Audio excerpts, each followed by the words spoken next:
This video sponsored by Buymoot online shop. தக்காளி சாப்பாடு செய்கிறதுக்கு நம்ம தாளியில் எண்ணெய் ஊற்றி பட்டை கிராம்பு ஏலக்காய் எல்லாம் போட்டு வெங்காயம் வெள்ளைப்பூடு எல்லாம் போட்டு வதக்கி தக்காளி எல்லாம் போட்டு நல்லா வதக்குறோம். இந்த எண்ணெய் நல்லா பிரிஞ்சு வெளியில் வர அளவுக்கு நல்லா வதக்குறோங்க. நல்லா வதக்கும்போது நல்லா வதக்குறோம். நல்லா வதக்கி இதில் காரத்துக்கு தகுந்த மாதிரி மிளகாத்தூள், மஞ்சள் தூள், கரம் மசாலா 3ஐயும் நம்ம இதில் சேர்த்து நல்லா வதக்குறோங்க. இந்த கரம் மசாலா எதுக்கு போடுறோங்க அப்படின்னா, நம்ம போடுற இந்த வரமிளகானால் உள்ள காரம். நான் தாளிக்கிறதுக்காக பச்சை மிளகாய் 2 போட்டிருக்கோம். அது இல்லாமல் வரமிளகாய் காரத்துக்கு போட்டிருக்கோம். இந்த காரம் எரியாமல் இருக்கிறதுக்காக தான் இந்த மல்லித்தூள் போடுறோம். இது போட்டு நல்லா வதக்கி விட்டு நம்ம ஒரு தட்டில் போட்டு மூடி வச்சு வேக விடுறோம். அதாவது எண்ணெய் பிரிகிற அளவுக்கு வேக விடுறோங்க. இப்போ நம்ம ஒரு தட்டு எடுத்து இதை மூடி வச்சிடலாங்க. இப்போ மூடி வச்சாச்சு. இப்போ நம்ம இது நல்லா கொஞ்சம் வெந்து வரட்டும். அது வரைக்கும் கொஞ்சம் நம்ம வெயிட் பண்ணலாங்க.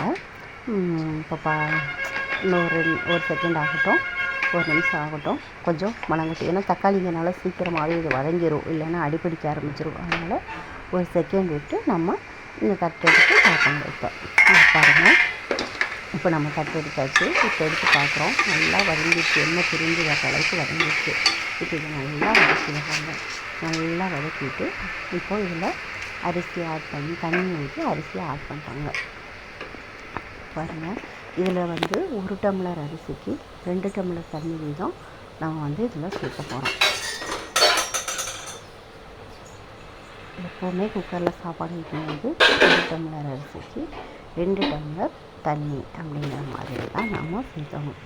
இப்போ நம்ம தண்ணி சேர்க்க போகிறோம்.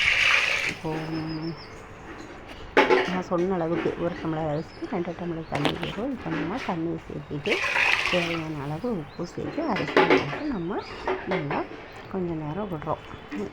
பொங்கி வராமல் இருக்கிறதுக்காக குக்கரில் நம்ம மூடி வச்சு விசில் விடுவோம். விசில் விடும்போது இந்த தண்ணியில் மேலே சிதறி வராமல் பொங்கி வராமல் இருக்கிறதுக்காக 1 ஸ்பூன் எண்ணெய் இதில் விட்டு நம்ம இதை வேக வைக்கிறோம். இப்போ கொஞ்சம் நேரம் இதை 1 செகண்ட் மூடி வைக்கலாம். கொஞ்சம் ரொம்ப கொதிக்கவும் கூடாது. சும்மா லைட்டாக சூடானா போதும். சூடாக இருந்ததுக்கு பிறகு அரிசி இப்போ குக்கரை மூடியை போட்டு மூடி வச்சிடறோம்.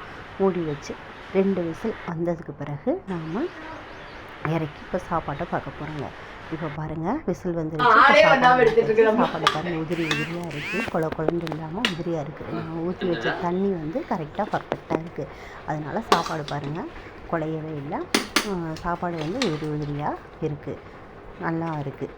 அதனால் இந்த மாதிரி நீங்கள் உங்கள் வீட்லேயும் நீங்கள் ட்ரை பண்ணி பாருங்கள்.